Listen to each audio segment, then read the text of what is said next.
Oof. All right. All right. All right. All right. All right. All right. All right. All right. Knicks win by a final margin of final margin of 20 or 19 points. Oof. Oof, boy. They don't make it easy, and then they do make it easy. It's funny, this Knicks season has, to me, and this game really shows it. This season started out as a team that was figuring out how to go from laughing stock to respectable. And then for like the most of the early part of the season, they were a team that was figuring out how to go from bad to mediocre. A team like how to win games. And you think back, and it seems like a million years ago now, where you could see that there was something good going on, but they just couldn't put it together. And it was disjointed, and it was like, but wait a minute, there's something good happening here. And you see it in moments and spurts and fits and this and that. But, they were 3-5 and whatever it was. And now, though, it seems like for a few weeks now, maybe longer, and they kind of figured it out there for a while, but they're still figuring it out. They're trying to figure out how to go from a team that is mediocre to good. And then the only step to take after that is figuring out how to go from good to great, right? Good to great. That's the last step. How to go from good to great. And I don't know that they have the talent to go from good to great right now, but I'll say this. They act like a great team sometimes. They act like a great team sometimes, for better and for worse, right? They act like a great team, when they come out and they're like, "Oh, we're playing the Bulls tonight. This is their scouting report. These are the ways that the Bulls could beat us. Okay, we're going to go up by 18 points in the first quarter." But then they also act like, a great team sometimes when they're like, "Oh, it's the Bulls. We got this. It's fine." And then they find themselves down by a point with whatever it was, a minute and a half left to go in the third quarter. And it's funny that we're going to look back on this and be like, "Oh yeah, we beat the Bulls by 19 points. That's awesome." Obviously, this was anything but. This was a tough game. This was a very frustrating game at times. A lot of great individual performances, and yeah. But let's get the win. Oh, I just realized. I think my wife is watching, so I'm going to ask my wife through this medium if she could kindly bring my phone in here, because we got Tibbs postgame in a little bit, and I can't do it because I don't have my phone. So hopefully my wife hears me and brings the phone in the recording studio. Anyway, okay. Stevens Guillaume with our first comment in the super chat. Another one in the win column, sole possession of the 4th seed. Now they can enjoy their 3 days off. Hey, do you want to say hi? No. Why not? You can say hi. Camera shy. Anyway, yes, sole possession of the 4th seed. Last I checked, I know it looked like the Celtics were going to win, and the Heat were in a dogfight with San Antonio. It looks like, oh wow, the Celtics are now only up by 6 in the 4th quarter. No, sorry, make that 9 in the 4th quarter, and the Heat are losing to San Antonio. How you doing? All right, I just, any separation we could get. Robert McGinley in the super chat. Tibbs maybe didn't coach his best game tonight, but credit to him for riding the hot hand in the 4th, including Toppin. I'll go right out and say it. I thought the best thing Thibodeau did all night, 2 things. One, left Toppin in the game there for a while in the 4th quarter. Toppin ended up playing tonight 10 minutes and 47 seconds. But again, as has become a constant theme, it feels like for a little while now, these are good minutes from Obi Toppin. These are quality minutes from Obi Toppin. These are minutes in which Obi Toppin is helping the team win games. And as we look forward to the playoffs, yes, I am looking forward to the playoffs. It's going to be very interesting to see, does he shorten his rotation? Because here's the thing, right? There's no obvious move for Tibbs if he wants to shorten the rotation, because the obvious move is to take Obi out of the rotation for the playoffs. And yet, if he does that, he's not taking him out for Kevin Knox, because Obi Toppin's better than Kevin Knox right now. That was iffy for a while there. And the only obvious piece to insert there instead is to put R.J. Barrett at the 4. And as we saw tonight, and we'll talk about Barrett in a bit, R.J. struggled a little bit with Markkanen's size, and that might be matchup dependent, but whatever. We're getting ahead of ourselves. Obi Toppin, really nice game. I also think the other nice thing that Tom Thibodeau did in the fourth quarter was he let Emmanuel quickly run the show. And listen, we can talk about Julius Randle, had a wonderful game. We can talk about R.J. Barrett, had a very nice game. This is another Emmanuel Quickley game, and we've had a lot of Emmanuel Quickley games, right? This is another one that you could add to the list because he set the tone in the fourth quarter. He's the reason this was a blowout. This kid is audacious. He is a rookie. I am tired of thinking about what his ceiling is, just like we were tired of thinking about what R.J. Barrett's ceiling was after a while. After we just always the same conversation at the end of these games. I'm tired of thinking about what Emmanuel Quickley's ceiling is going to be, because I just, if he could shoot like this and he could drive like this, and my favorite moment of his for the entire game was when he had it going and he drove and he had the opportunity to put up the floater, and at the very last second kicked it out to R.J. Barrett for what was a wide open three-pointer. Barrett missed the shot, but that's the right play there. That is absolutely the right play there. And that, ladies and gentlemen, is a point guard. And if this kid could turn into a point guard, then boy, do we get to have some fun conversations here in the years ahead. So just really good stuff all around. Tim Kim, IQ is seriously Lou Will 2.0, comes in and can generate 10 points in 2 minutes. Amazed by the steal of the draft. I don't want to put that cap there on Lou Will, because look, we love Lou Will. Lou Will is an amazing player. Awesome. Lou Will was never able to run a team in the truest sense.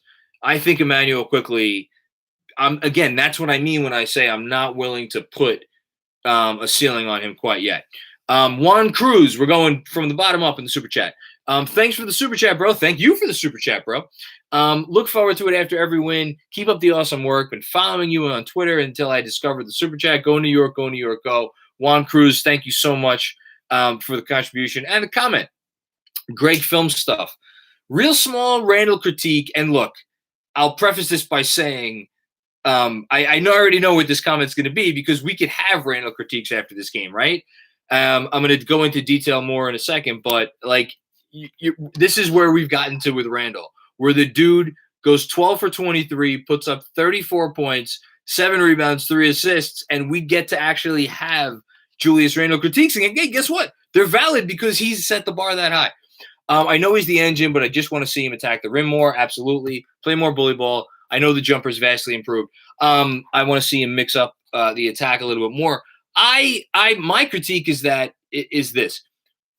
When he has it going offensively, he knows he could get a bucket now in so many different ways, and then he stops making it a point to pass. And I'm not saying he's making necessarily the wrong play, but early in the season, Julius Randle was like overextending himself to move the ball. And that is when I think, maybe not that to that extreme, but there's a happy middle ground, a gray area, where when he's passing it, that's what opens up the Knicks offense to be its most dangerous. And it's tough because when they're giving him single coverage, he's like, all right, you're going to single me. I'm just going to take it one-on-one and I'm going to shoot it. And guess what? He's making more of those shots than he's not. And that's wonderful. But it creates this interesting dichotomy where teams may eventually in the playoffs be like, fine, go off for 30, 35, 40 points. We'll let you have it. We just don't want you generating other stuff for other players. And that's the next step that this offense has to take.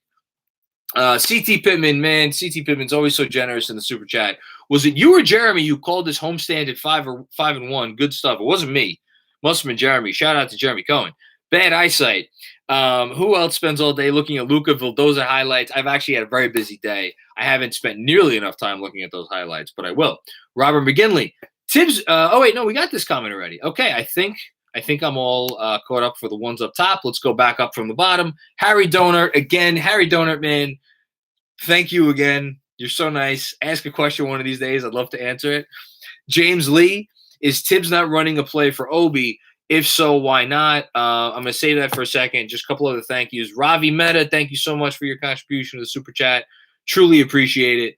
And Charles Yoon, when Burks comes back, whose minutes is he eating up? Elf's minutes are already a season low. Thanks. Thank you, Charles. I think it's a little bit here and there.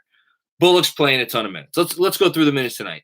So RJ played 41. There goes my light. I would love to figure out how to get my light to actually stay up here for the whole time. RJ Barrett played 41. He could go down 2-3 minutes. Alfred Playton played 22. He could go down another 5 or 6 minutes. Reggie Bullock played 36. He could go down another 5-6 minutes. So right there, you got 18 or so minutes. And then from there, you're looking at, does Obi get as long of a leash? There was some garbage time at the end. I think Alec Burks' proper minutes allotment, myself, is probably about 22 to 25 minutes a night. Maybe that's not quite enough. We'll see. But I'm not too worried about him getting minutes. I'm more concerned with when he comes back, there's only one ball. And we love when Quickly is on ball, and we love when Rose is on ball, even though I know Rose didn't have his best game tonight. And we like when Burks is on ball, although here's the thing about Burks. Burks doesn't need to be on ball to be effective. I feel like Burks' best on-ball moments come when it's late in the game and the offense is bogged down and it's like there's 6 seconds left, 7 seconds left in the shot clock. At that point, I'm cool tossing the ball to Alec Burks. So I'm not as worried about Burks. Like, if Burks needs to come in and play some emergency point guard, if Alfred Payton doesn't have it at all, I still think there's an interesting conversation that needs to happen for, does Burks just take even more of Alfred Payton's minutes? But the most important thing is that Quickly still gets some on-ball time, even when Burks is back. I think that could happen. I hope that could happen at least. And then Ravi Mehta, is there really a necessity for the Lonzo Ball acquisition or talks of another point guard? Can we just let Quick develop and be patient with him? Here's the thing. I think you can have your cake and eat it too here, in that continue to develop Emmanuel Quickly as a point guard, where in the league today, in the league today, you don't need to be one or the other, right? If you could shoot it, then you could play off ball.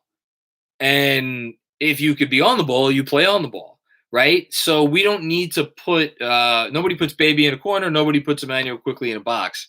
I think he could be whatever he's going to be. And I think bringing in another point guard this summer, whether it's, Kyle Lowry or Chris Paul, if he opts out and you want to sign him to some mega deal, or Spencer Dinwiddie or something, like Spencer Dinwiddie's more Quickly than true point guard, but whatever. There's not that many guys out there, but if you're going to bring in one of those vets, really, I think this comes down to Paul and Lowry. If you're going to bring in one of those two guys, I still think you could get a lot of minutes with Quickly on the ball alongside Derrick Rose. Those are older players. Those are players who are not going to play much more than 30 minutes a game. But we'll talk about that in the offseason. To the question that was asked earlier about Tibbs calling plays for Obi, he's a rookie. That'll come. When you call plays for Obi, right now, that essentially means dump the ball down to Obi and let Obi post up. That's the offense bogs down, and I think the only guy in this offense who they are comfortable occasionally bogging it down for is Julius Randle, and that's only because Julius Randle then draws the double teams and can kick it out, and that's how they generate more offense. Obi Toppin's not there yet. So I'm cool with how they're using Obi right now. What I'd love to see is what we saw from Obi Toppin there in the fourth quarter, going to a nice move to the basket, missing, quick second jump, follow up. That's the stuff that he could do. That's why he was drafted 8th overall. Again, Obi Toppin's never going to look like a world beater this season. He's a rookie. He's been slow to develop at every stage of the game, high school, college, and now in the NBA. He needs time. He did not get a true training camp. As long as you're seeing the signs, and the most encouraging thing for me about Obi Toppin is that for a few weeks now, he doesn't look lost out there. There was a while there where he looked lost. He doesn't look lost right now. He looks like, and I said at the top, he looks like he's helping the team win games. So as opposed to, I hate to pour dirt on the grave, but as opposed to Kevin Knox, who, yeah, he won Rookie of the Month in December of his rookie year, and he was playing all kinds of minutes and putting up some points. I'm not sure I ever looked at Kevin Knox as a rookie and like, oh, there's a guy who's going to contribute to winning basketball eventually in his career. He had some skills. He had some talent. So the fact that Obi is able to stay on the court and do things that are valuable to a team that is now 35 wins, baby. How you doing? Is great to see. Frank Corona Jr., I'm not a Peyton hater, but when Burks is back, isn't the best rotation having Rose start and Quick and Burks off the bench? Man, you must have snuck into my do I have a server? No, my hard drive? I don't know. You must have looked at the newsletter that I have coming tomorrow because I'm writing about this. I think that Tibbs really likes keeping Derrick Rose off the bench. And I think he really likes keeping Derrick Rose off the bench because I think it has to do with some of the advanced stats. I think I don't want to say too much more. I'm going to give myself a shameless plug. Read the newsletter tomorrow because I'm gonna get into it then. We got Coach here. Coach, early in that fourth quarter, we'll get to the other super chat comments in a sec. 11 points from Quickly. What First question about Emmanuel Quickly. Put the Bulls away after they had been kind of hanging around all night. Well, I liked the way the game started. I thought our starters really got us off to a good start. And I didn't like the way the bench played in the first half, but I thought in the second half they were terrific. So, and again, it really starts with our defense. If we can get stops and we can go, and then, we got a number of guys that can put the ball in the basket. So just trust each other, trust the pass, make plays, and find a way to win.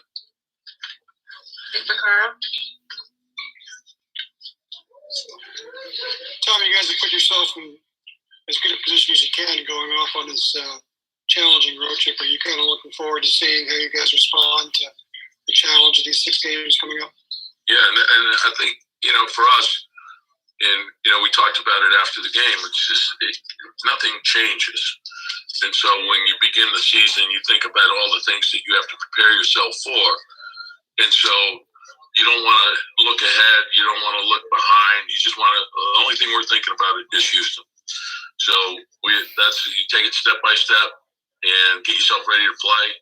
And when the ball goes up, we got to find a way to win. And it's really that simple. So don't get lost in, looking at, it's the end of the season, there's whatever, how many games left or however long the road trip is. For us, it's just, okay, let's get in, get our work done tomorrow, and let's be ready for Houston when the ball goes up. Hey, Popper. He looks happy. He's not smiling, but he looks happy. He looks satisfied. Steve, we can hear you. You hear me now? Yeah, go ahead. Tom, some of the same things you talk about, the challenges of the trip, but is that the same thing tonight where you guys see that big lead disappear and they come out on, with fire in the fourth quarter, kind of not giving in?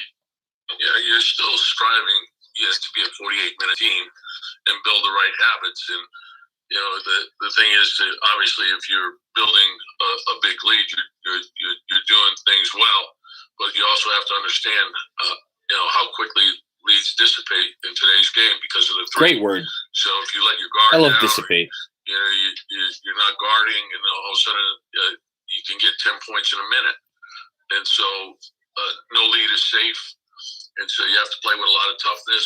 That team could spread you out. It's a hard playing team, so we knew it would be a challenge. So we'll take a look at the film, fix the things that need to be fixed. And as I said, the big thing is get ready for Houston. I love this man. Bondi. Hey, Tom, in the second quarter there, after Lloyd Markkinen had that backflip in the second quarter. Oh, he's asking about reaming RJ out. Players know. Is this the type of group that, can take that kind of tough criticism well and respond? I don't know. I see my job is to tell them the truth as I see it. So, you can get beat. The players in this league are great. I see my job. A great play. This is tell the but truth. It shouldn't happen over and over again. That's great. I know when we're at our best, that doesn't happen. So, and it wasn't only the player who got beat on the back door.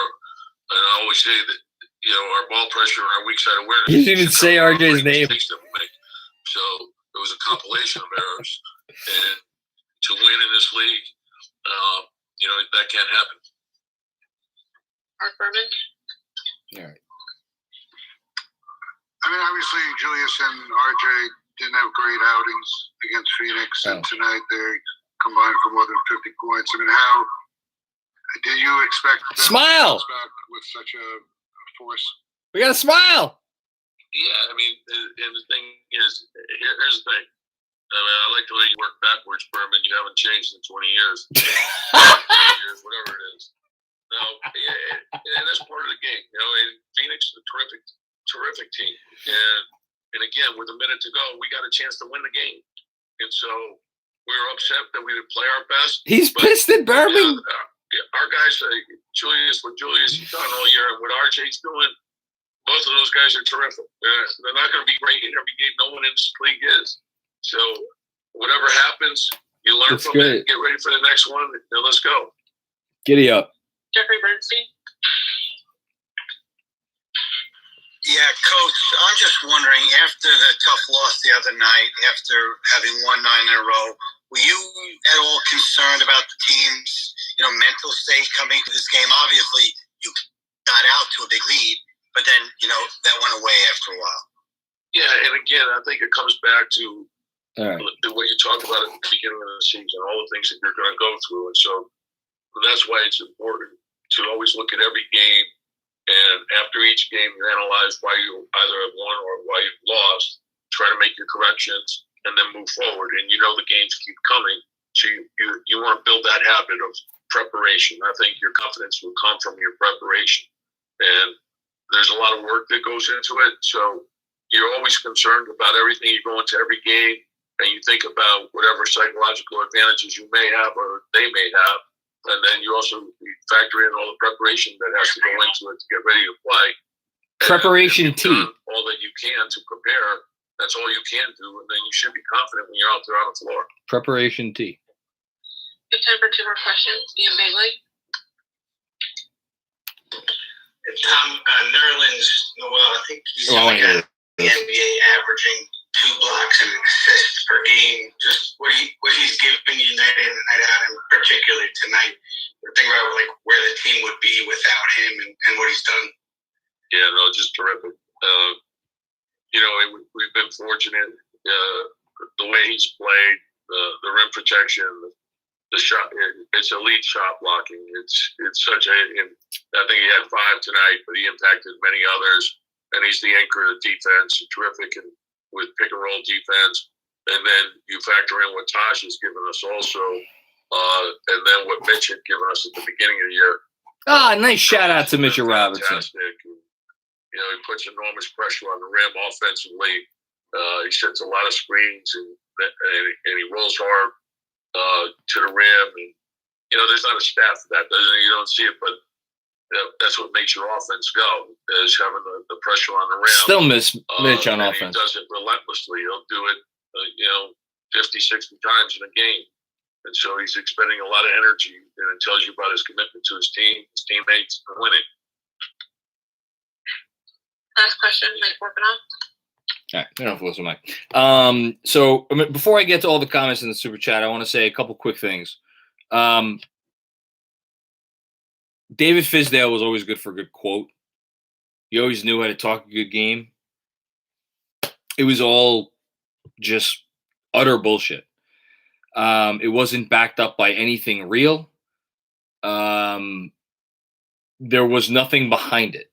And the players knew that there was nothing behind it, which is why there was no real buy-in. This motherfucker had a plan from day one when he literally, and he's talked about this, he's alluded to it, and I know he did this, literally mapped out the entire season before the season even started to the fucking hour. This lunatic did that. And when you get a coach that does that, putting aside all the other stuff he does, like, how do you not respect that? And how do you not go to war for the guy? He's coach of the year.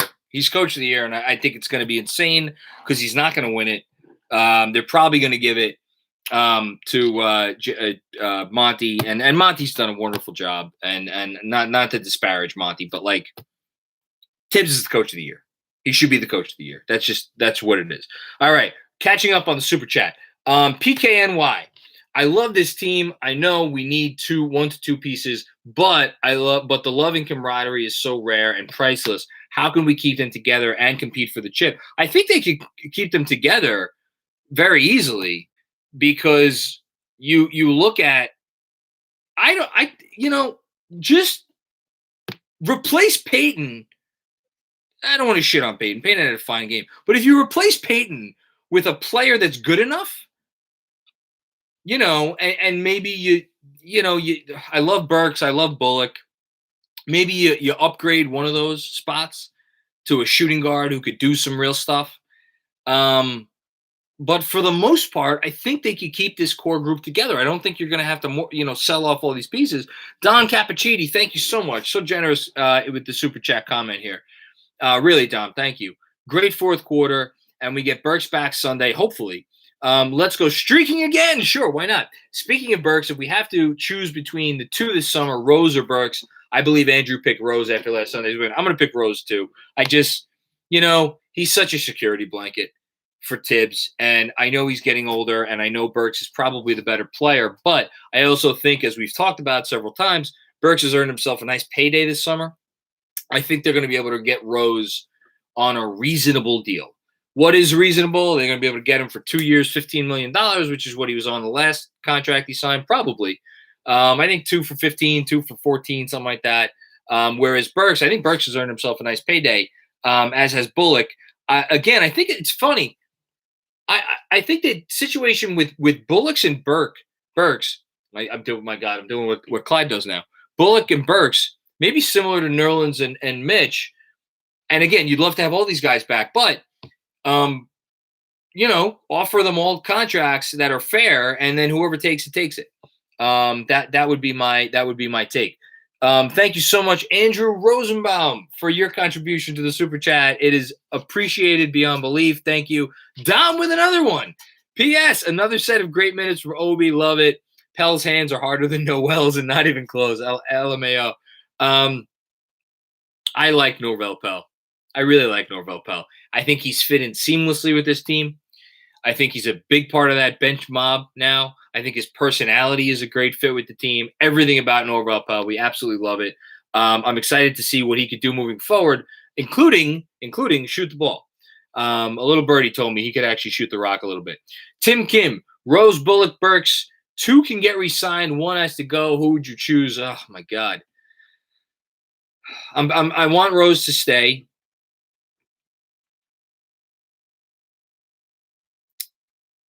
I'm picking Bullock. I think Bullock is the better defender than Burks. I think Bullock is the better shooter than Burks.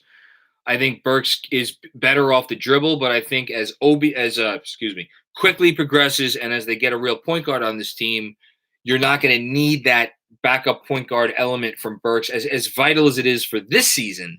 I don't think it is going to be as vital moving forward. That said, I don't want to imagine a team with these guys not back. James, my degenerate gambler friend. Can't wait till the Knicks win almost every game going forward and we end up with the number 2-3 seed. We could be there if we won against 76 Celtics Nets. I think they're going to wind up in the 4 or the 5. That's my guess. And I think that's going to be fantastic, and I can't wait till it happens. Daniel Chang, arrest David Fizdale for theft. And he's going to get another head coaching job in the NBA. Watch. Watch, it's going to happen. David Fizdale is going to be a head coach in the NBA again. I guarantee you. Ravi Mehta, thank you again, Ravi. Tibbs has been batting 1,000 all season with his interview responses. He's just, but again, there's meat on the bone. There's meat on the bone. This isn't bullshit. Fizdale was great with interview responses. There was no meat on the bone. Mark Fischel, what's up, my man? Mark, how are you? How many wins do you think we need to finish with to get in the 4-5 slot? I think 40 absolutely gets them there. 40. I think 40 gets them there. I think it might happen with 39. They have 35 right now. Here's what I would sign for. I would sign for a 2-4 road trip, and I would sign for 2-3 on the final homestand. So I'm essentially saying I'm signing for. Did I miscount? They have 9 games left. I'm signing for 4-5. Yes, I'm signing for 4-5. I'll sign for 4-5. That gets us to 39. 39, wherever we land, we land. Sean Ahern, when Rebecca said the Knicks are in sole possession of the 4th seed with Quickly, and he pumped the crowd up, just one of those great small moments. You can't buy that shit, and you can't teach it. And when you got it, you got it. And Emmanuel Quickly's got it. Great comment. Thank you for that. Okay. Anthony Sixto. Frazier told Breen he's the guy who doesn't get picked in basketball. He takes his ball home. Key moment tonight. I did enjoy that. Love the content, J-Mac. Thank you, James Chrysler. We appreciate it. Got to beat Houston and Memphis before the big boys. Atlanta got killed, so hang on to the 4. Let's get this playoff run started. And then forgotten NYC. I'm still really concerned about Miami down the stretch. I think we all should be. There's institutional memory there that is very real with Miami. I fear Miami. I'm not sure I fear Boston. I do not fear Atlanta. I definitely fear Miami. So if they could ever go 3-3 on this West Coast trip,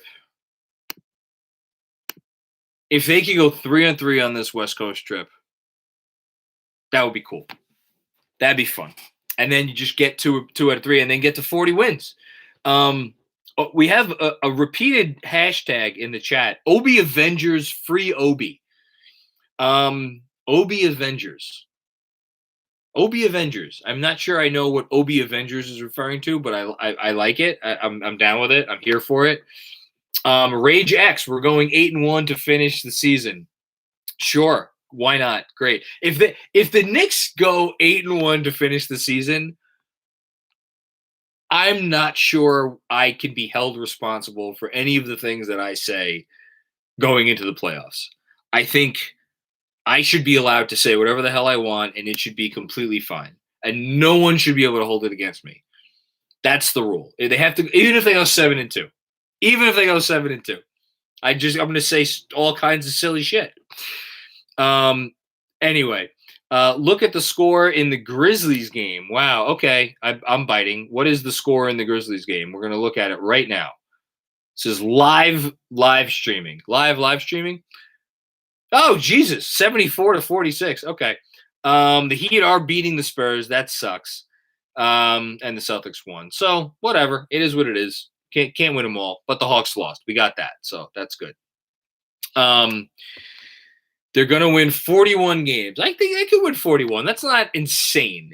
So that means they're going to go 6-3. All right, James, talk to me. How are they going 6-3? They're beating Houston. They're beating Memphis. And then they're going to win one of those other Western games and then sweep the final homestand? I could see it. San Antonio, Charlotte, Boston, the final homestand. That's a tough sweep. Even if San Antonio's out of it, I think that's a tough sweep. And I don't think San Antonio's going to be out of it. And I think San Antonio's probably going to need that game. James Chrysler, again, thank you so much. We should win our last 3. San Antonio, Boston, and Charlotte are all winnable. They're all winnable, but they're also all losable. And I know I've said that before, and I know, maybe my thinking about this team should have changed by now. But look, this was a 1-point game in the end of the third quarter where we were losing by 1. So I still think this team is capable of losing any game, but they're also capable of winning any game. Maybe not losing any game, but they're capable of losing a game against a respectable team. And Charlotte, San Antonio, Boston, those are all more than respectable teams. So I can't sit here right now and be like they're going to take all three of those. I hope they do. I'd love if they did, but I don't. To pencil that in is a bit much. Charles Yoon, what's going on, Charles? Teams usually take it up a few notches in the playoffs with their intensity. I'm afraid the Knicks have reached their ceiling as a solid regular season team. Charles, that's a great point that I'm going to disagree with. And here's why I'm going to disagree with it. Tibbs, if you look at him throughout his career, not in Minnesota, because they ran up against Houston and that team just not good juju. But if you look at the Chicago years, and I'm gonna put aside the second Chicago year because I can't even imagine the emotional devastation that came with we're the best team in the league and the guy who is our best player went down with a torn ACL. Like, I'm going to give Tibbs a pass for that year for the second year when they got upset as a 1 seed by the Sixers. But his teams always ratcheted up in the playoffs. And you want to tell me they lost to Miami in 5 games that first season. All right. But I don't know. I thought those Bulls teams fought like hell in the playoffs. I thought he had them ready to go, even when they overachieved during the regular season. So for me personally, I think your comment makes a lot of sense logically. I think there's a chance that we see the Knicks' best basketball in the playoffs. There's a chance. I think that it's possible. And the other thing I'm going to say about this, they've gotten better all year long. It's not like we reached a ceiling and we've started to fall back. I mean, let's see what happens over the next 9 games. Tough competition, the whole thing. But I'm hopeful. I think we could still see the best. The best is yet to come. Carson Kellem, I could see RJ having a 40-point game in Houston. I mean, I'll take that. Jonas Plow with a good comment. We will be forced to play more small ball in the playoffs as teams tend to go smaller. I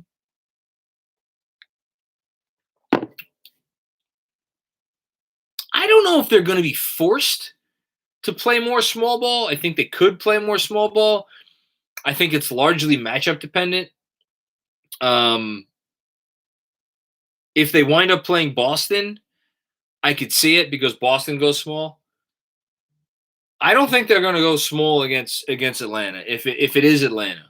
And again, we don't know who it's going to be. Miami. I mean, if Miami starts Bam at the 5 and Jimmy Butler at the 4, do you hide Randall on one of those shooters? Do you? Duncan Robinson is the shooter that you would hide him on.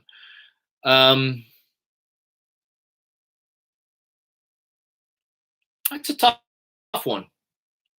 I'm going to think about that. I let's see who we play first, and then we'll really dive in there. Okay, we got a couple more. James Chrysler. This team is built for the playoffs. The way they play is a playoff style of basketball. I do think they are kind of built for the playoffs because here's the thing. What happens in the playoffs? The game slows down. They're already slowest team in the league. The only thing I think that's tough in the playoffs is, again, I'm not saying anything new here. Teams that could really hit the 3 have given them a tough time this year. And that just means ratcheting up the intensity another notch. Do they have it in them? I think they do. James, Randall will have a 50-point game in the playoffs. James, you are my irrational confidence guy. I love you. I want to bet everything that you're betting. Hi, everyone. Julius Randall's here. If you have a question, I'll bring it in soon. Rebecca Harlow. All right, we got Julius. Julius, heading into this game, Coach told us that he wanted you guys to get back to your defensive principles, you focus on transition D, be more on a string. I'm going to talk about Valdoza after this, and then we'll finish up. But let's listen to Julius. Absolutely. We had a couple lapses. We didn't play a full 48 minutes of good or great defense, but we definitely are closer to where we want to be. We've been on that edge, so it was a good game to get back on track. Just got to keep going. Jonathan Macri. Hey, Julius. This season has been just wonderful for fans. I think for everybody in the Garden, for fans watching at home. But I think people are wondering, is there still another level this team could reach? Do you think you guys still have another step to take? Absolutely. I think we can get better. We continue to get a lot better. There's just the details of things, certain things that we miss at times, but we're getting better at it, and we'll continue to get better. And coach will continue to coach us and get better, help us get better at those things. So, I'm excited for where this team can be, our growth, how much we can improve, and we just got to lock in and keep doing it. Bobby Child. On the lighter side, and your teammate had some fun with you when they put the crack. What were they playing with you back there? Yeah, I barely heard you, but I think I know what you were saying. On that last play or whatever, I got the end one. They were playing with my braids. They said, "This is my braids," so I guess I got to keep my braids. You like that one? I'll take them out. They'll kill me. The fans will probably kill me. So, I got to keep my braids. Keep the braids. Tomorrow, make sure my tight for this West Coast road trip. Big Popper. So you mentioned about Tom coaching you guys. Fuddy, it's gonna be some. I have some baked chicken in the fridge.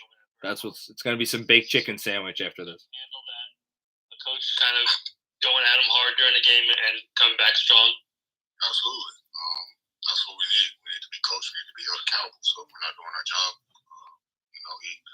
he's gonna tell us about it. And that's how it should be. We should hold each other accountable as well. So we have a standard that we set every day, and we have to live up to that. We have to do the right things every day. So we can handle it. We're not a fragile group. We've been doing it all year. Mike Workenow. Julius, I kind of asked about that too. I mean, the perception about Tom going into this job was that some players wouldn't want to be coached like that, kind of by a tough taskmaster type. Do you feel like you guys respond well when he gets kind of angry like that or into it like that? I think we do. We responded well off that. When it got tight in the third, same thing happened. We responded well as a group. Just stay positive. Sharpen up whatever we need to sharpen up and keep going. Last question, Mark Berman. Was this the exact type of victory you guys needed heading to this really long and tough road trip out west? Any win's a good win. So anytime we win, we're gonna be happy about it. But we also. All right. Andre Talmadge asks, "Are you still blocked by Jules?" Yes, I think I still am blocked by Jules. Listen, Jules got a lot of shit last year, and I was part of that. I was not a fan of his game last year. I wasn't a fan of how he went about his business, and I certainly made that known. He has a right to hold any grudges he wants. I'm sure he doesn't even know who the fuck I am. But I take no offense to that blocking. I earned it, and I love the guy all the same because he has just absolutely been. He's been everything. He's been everything that any Knicks fan could have reasonably wanted. He really has. So kudos to him. I missed this one. Brandon Kohler. Playoffs scare me with Randall and RJ as our best player. His efficiency against well-coached defense isn't great. Rose quickly, only real get-own bucket. Yeah, I mean, look, I think can RJ going one-on-one is not always pretty. Julius Randle's playing like a top 10 guy right now. He just is. For him, there is only one other level to get, and it is basically the level of like the absolute elite, super duper duper duper star, which is like I am making the right play and the right pass every single time, as opposed to when they give me the shot, I'm going to take the right shot, and it's never making a wrong decision. That's what the best players do, and there's only 5, 6 guys in the league that are ever reaching that level. He's not there yet. He's in that next group.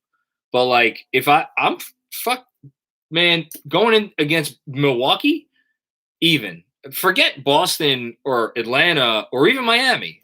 I'm happy to go into those series with Julius Randle as my best player and feel confident about it.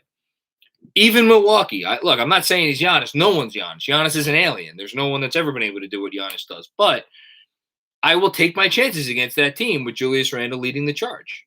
He's been that good. And this team has played that cohesively. And look, Milwaukee's better. Their net rating is far better. Their net rating is one of the best in the league. They when they put it together, they're unbeatable.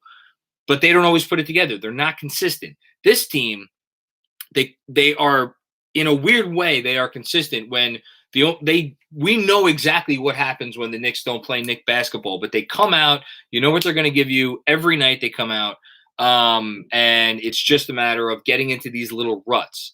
That's different than the inconsistency that some of these other organizations show, when it's like just come out and like just nothing there.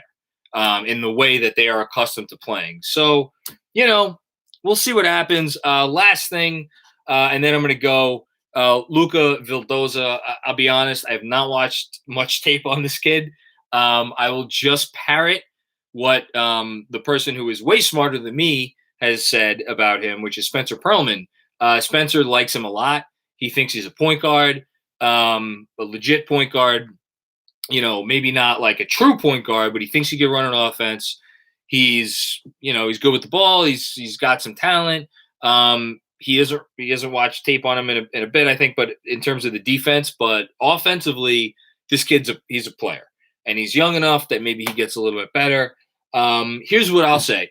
I think that the resume of Luka is such that he would not be coming here if this was not a situation that he feels is like a real opportunity for him to be successful and to get time and get a real opportunity.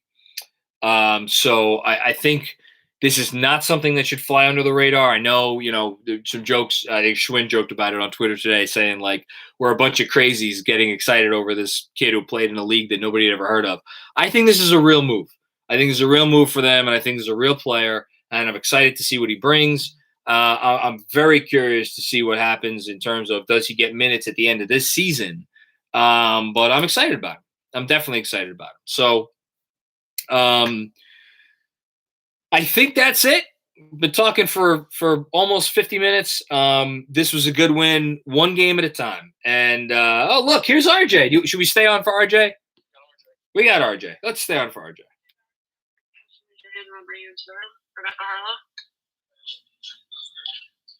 RJ, there was that moment in the second quarter there where Coach had some words. We're gonna stick around, Andrew. I'm sorry, I misspoke. To kind of stay back on the bench. After that, you responded so well and had a terrific game. Never mind. What was kind of going through your head at that moment? What did you feel like you needed to adjust?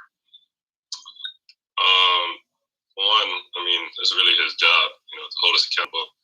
You don't take it personally. I was mad at myself too. I knew before he said anything. It was funny. I think there was one where he got backdoor, had the timeout, and then he actually ran a play for me coming out of the timeout. So it's not, it's not personal. It's just, we trying to win the game. Strictly business. Ted Bundy. Kind of on that note, is Thibodeau more demanding and challenge you guys in a different way than other coaches, or is that kind of what you use? Man, Tibbs is Tibbs. He's his own person. He's his own man. Whatever he does, whatever he's been doing, it's been working. It's been working his whole career. So just really lucky to have a guy like that on the sideline. Mark Berman. What does this victory mean, considering that you have 6 straight tough road games on the Western? 5 straight tough road coming up in Houston. And this trip, we just kind of focus on one game at a time. That's what we've been doing. I like the hoodie. Having success doing that. So. Hoodie. Can you guys see that? Ian Bigley. I don't know what's going on there. It's a nice hoodie. What did you think of what Manuel quickly gave you guys early in the fourth quarter there. Man, he's big time. He's big time, especially in the fourth. Man, he really gave us a good push there. Got us a good lead, kind of on his own, and it was good. He got going. We were looking for him, and he just continued to deliver. Ian Bigley. RJ, not to belabor the tips kind of getting into you guys, but everybody kind of responds differently. It's played for Kevin Boyle. I think it's Bernie Sanders with hair, buddy. Well, so that's, you like that? Right? Yeah, I mean, to me, that's coaching. You expect. It's like Bernie Sanders with a blonde wig. You gotta expect greatness from each other, and just that's how you win, man. You gotta hold people accountable. Thank you, RJ. Thank you, RJ. Love that hoodie. It's got all kinds of people on it. That's fun. All right. Now we're done. I'm gonna go make myself a chicken sandwich because I'm hungry, and then I'm gonna write a newsletter about this game, which is gonna be a pleasure because this was a fun game. I'm gonna read what Andrew wrote. Thank you for tuning in and for all of your contributions. Very big guest coming on the pod this Friday. Yes, we do have a very big guest coming on the pod this Friday. I should probably go ahead and confirm that. Subscribe, rate, review. Slam the thumbs up button, but do not injure your laptop or computer or other device. Enjoy 3 days off. I think that's it. And we'll see you soon. Adios. Let's go, Knicks.